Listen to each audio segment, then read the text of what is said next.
Le ministre d'État en charge de la décentralisation et réforme institutionnelle, Azarias Rouberois, a confirmé sa plainte ce mercredi 3 juin auprès du procureur général près la cour d'appel de Kinshasa-Gombe sur les faits de cybercriminalité dont il s'est dit victime depuis quelques mois.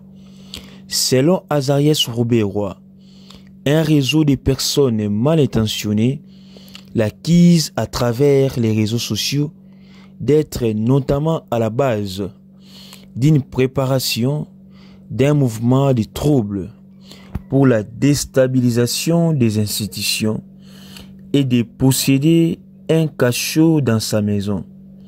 Il s'agit de la manifestation de la cybercriminalité depuis quelques mois où je fais l'objet des attaques par les personnes mal intentionnées qui m'imputent des faits faux, des faits d'infraction et d'imputation dommageables, des faits constitutifs de dénonciation calomnieuse, des faits constitutifs d'injure publique, des faits constitutifs d'infraction de faux bris et même des faits constitutifs de tribalisme.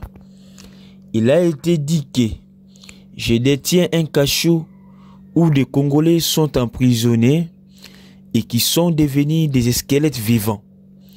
Il a été dit que chez moi à la maison, je détiens 2000 militaires étrangers et qui sont là pour déstabiliser les institutions, a déclaré le ministre de la décentralisation Azarias Rouberois après avoir déposé plainte.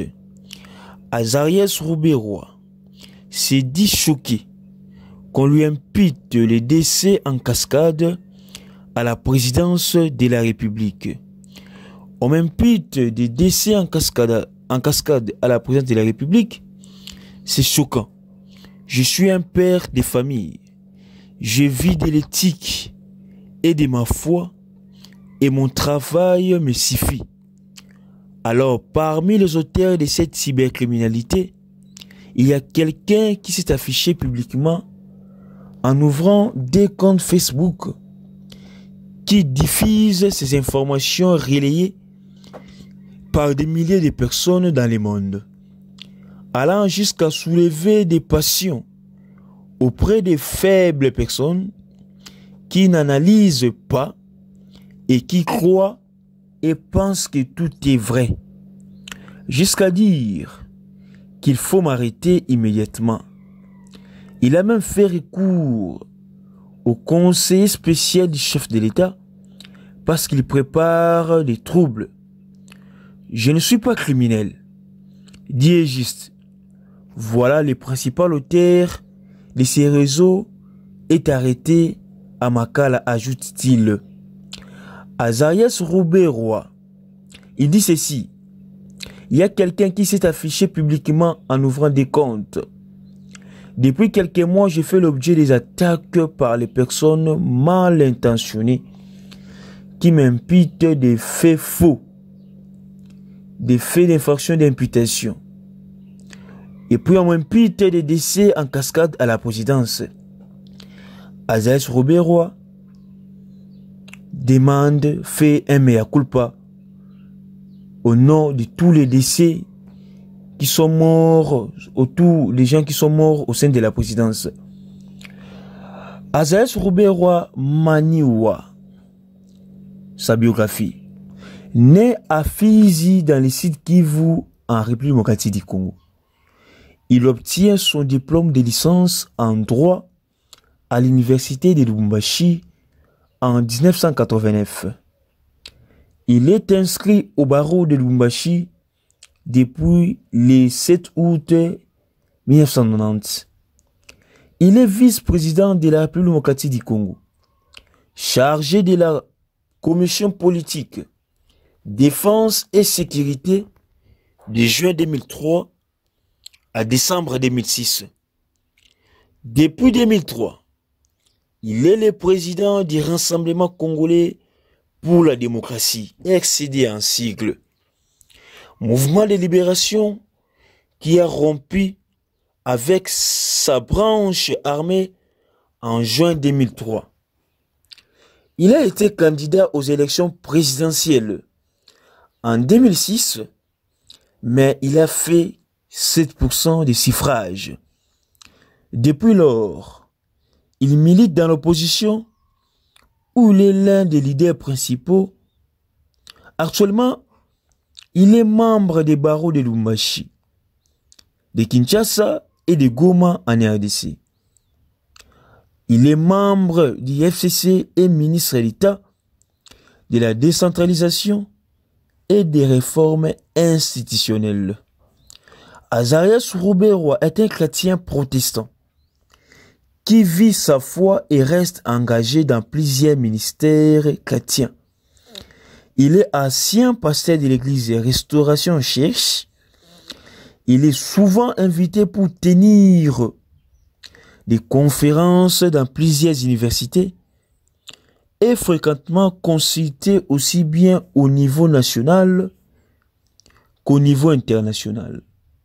En particulier, sur les questions relatives à la paix et à la sécurité dans la région des Grands Lacs, pendant la Seconde Guerre du Congo, il était l'un des chefs du groupe rebelle du Rassemblement congolais pour la démocratie, RCD-G en sigle. Après la guerre, il a été parmi les vice-présidents du gouvernement de transition de la République démocratique du Congo entre 2003 et 2006.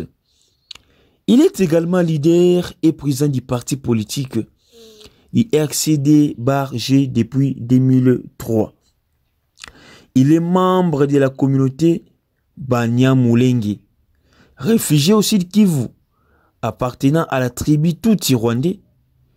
L'histoire enseigne qu'il a passé ses premières années à Minembwe, dans le sud Kivu, avant de s'installer dans la province du Katanga pour terminer ses études secondaires et ses études universitaires.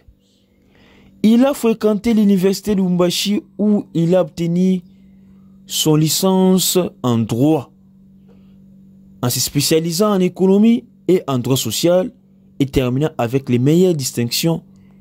Après avoir obtenu son diplôme, il a réussi l'examen du barreau national du Zaïre et a obtenu l'autorisation d'exercer en août 1990. Après avoir travaillé pendant 3 ans pour un cabinet d'avocats à Lubumbashi, Ruberwa a ouvert son propre cabinet depuis 1993. Après le début de la première guerre du Congo, les Tutsis en RDC ont été persécutés uniquement en raison de leur appartenance éthique. Ruberwa et sa famille ont été forcés de fuir la RDC parce qu'ils étaient Tutsis. Cependant, les Tutsis, en 1997, Ruberwa a décidé de rejoindre le groupe rebelle de l'AFDEL. En tant qu'écrivain et analyste des discours politiques, afin d'aider à gagner la guerre contre le dictateur Mobutu. L'histoire enseigne que l'on attribue à Ruberwa la rédaction des discours de victoire de Laurent Désiré Kabila après la chute de Lubumbashi, souvent qualifié de tournant de la guerre. Fut chef diplomate du ministre des Affaires étrangères sous Bizimakara. Entre autres choses, il a conduit une délégation à Rome durant son mandat pour représenter la RDC dans les négociations qui ont abouti au traité de Rome, qui était responsable de la création de ces pays. La deuxième guerre du Congo a commencé le 2 août 1998. Ruberwa ainsi que plusieurs autres politiciens congolais ont quitté le gouvernement pour créer les Rassemblements pour la démocratie congolaise RCD. Un mouvement soutenu par les Rwandais. Les RCD devaient rassembler entre 30 et 40 000 soldats et contrôler environ 5% du pays. Ruberwa a d'abord été chef des cabinets du département des relations extérieures du RCD. Il est ensuite devenu membre du comité exécutif et chef adjoint du département des relations extérieures. Ruberwa a finalement été nommé secrétaire général du RCD en octobre 2000. Ce qui en a fait de lui le chef politique de facto de l'organisation. En cette qualité, Robert Roy a assumé le rôle de négociateur en chef pour les mouvements des accords de Lusaka et ceux du Sun City. Robert Roy est devenu président du mouvement RCD qu'après le début du gouvernement de transition en juillet 2003. Dans le cadre de l'accord de paix de Sun City, un gouvernement de transition au pouvoir partagé a été formé et Robert Roy a été nommé vice-président de la RDC. Le vice-président Robert Roy s'est vu confier le contrôle exécutif des affaires politiques, de la défense et de la sécurité. Sous ce titre, il s'est vu confier un large éventail de responsabilités, comme être en charge du processus de rédaction de la nouvelle constitution du pays. Il a aidé à créer une armée nationale, unifier et organiser les premières élections légitimes dans les pays depuis l'indépendance du pays. Congo de Belgique en 1960, plus ou moins, il a réussi chacune des trois faces à de nombreux obstacles. L'une des décisions les plus difficiles à prendre par le vice-président Robert Roy a été prise dans la nuit du 13 août 2004. De retour en RDC ce jour-là, après avoir visité un camp de réfugiés composé principalement de réfugiés Tutsi rwandais à Gatumba au Burundi, selon certaines sources non clairement identifiées, l'attaque aurait été perpétrée par des membres des forces de libération nationale, un mouvement rebelle à prédominance burundaise connu pour son hostilité à l'égard des Tutsis, et des Maï Maï, un groupe rebelle congolais, qui semble également avoir été complice. Il en a en résulté l'un des plus importants massacres des civils perpétrés dans l'histoire du Burundi, faisant au moins 166 morts et 106 blessés. Le lendemain, Azès est retourné dans les camps de réfugiés pour rendre visite aux survivants et aider à enterrer les victimes. Certains d'entre eux étaient membres de sa propre famille. Dans la délégation, Vital Lwakaningini Kingi Kamere, ministre de l'information Ondekan à la défense, après avoir évalué la gravité de ce qui s'était passé, Robert Roy a décidé le 23 août de suspendre la participation de son parti au gouvernement de transition, alors que de nombreux observateurs internationaux y voyaient une menace potentielle pour l'accord de paix. Robert Roy a souligné que ce n'est pas un appel à retourner en guerre, mais bien un appel à retourner à la table de négociation afin de concrétiser les questions en suspense concernant la protection des minorités Tutsi en RDC et Banyamulenge. La suspension du gouvernement s'est poursuivie pendant environ une semaine jusqu'à l'arrivée du président sud-africain Thabo Mbeki en RDC pour contribuer à la médiation du conflit entre Robert Roy et le gouvernement de Kinshasa. Après avoir rencontré la négociation sud-africaine, Robert Roy et des membres du parti RCD ont décidé de mettre fin à la suspension une fois qu'ils ont obtenu les garanties supplémentaires par une nouvelle feuille de route pour la paix de ses frères et sœurs à Minembwe. En novembre 2016, Robert Roy est devenu au gouvernement de la RDC en tant que ministre de la décentralisation et des réformes institutionnelles. À ce titre, il est en charge du processus de décentralisation, d'où les 26 provinces. C'était ça, en grosso modo, la biographie de monsieur, des ministres de la décentralisation, Robert Roy. Parlons aussi de l'Assemblée nationale. Le vice-premier ministre Tundaya Kasende et le gouvernement s'inscrivent dans l'inviolabilité des immunités parlementaires.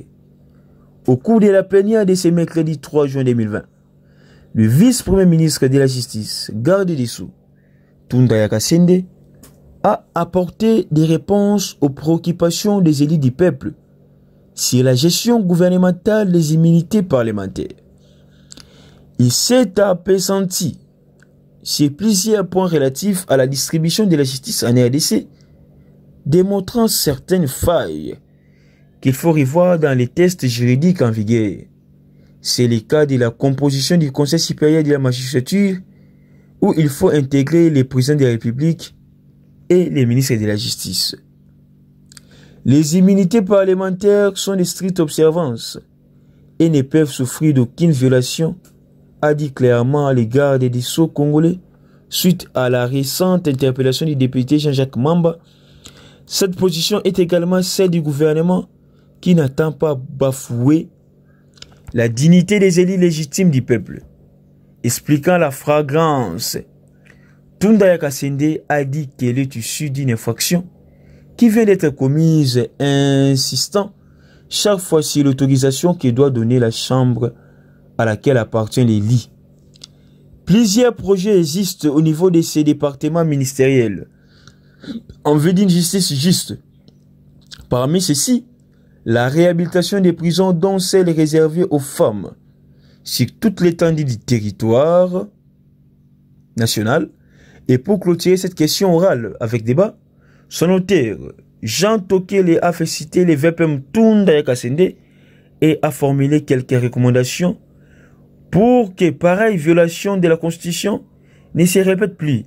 Parmi celles-ci, la clarification une fois pour toutes de la notion des immunités parlementaires et celle des flagrances.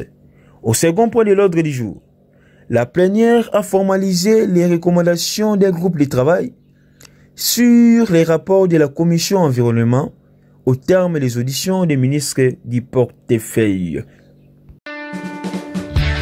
Bon, bandeko nanga nyonso ya monde entier, ba congolais dans le monde entier. Ngai Mama Pauline Lumumba, naza présidente ya RDC Monde na Genève. Na ye liboso na bino lelo, na sengi bino. Bosa adhéré na RDC Monde.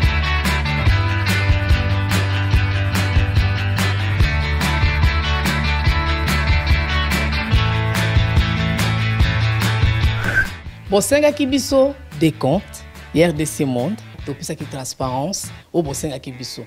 Bokota na compte na biso, il y a YouTube, bokomona sur RDC Monde TV, tout est détaillé là-dedans.